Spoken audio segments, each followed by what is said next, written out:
శివ శివయను పేరుకు పెన వేసుకుంటిరా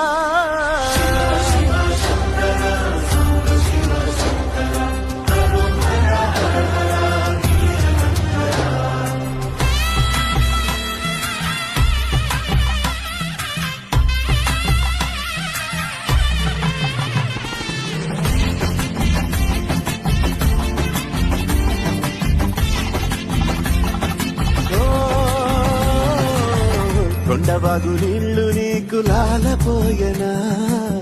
అడవి మల్లె పూల దండ అలంకరించనా నా ఇంటి చంటి బిడ్డవు నువ్వు ముప్పొద్దు నీతో నవ్వుల కొలువు గుగ్రి మాంసం ఇది నీకు తెచ్చినా శివయ్య ఇప్పటినే ఉంది బిందు చేయనా నేను సాగుతా కొనసాగుతలే బతుకు పొడుగునా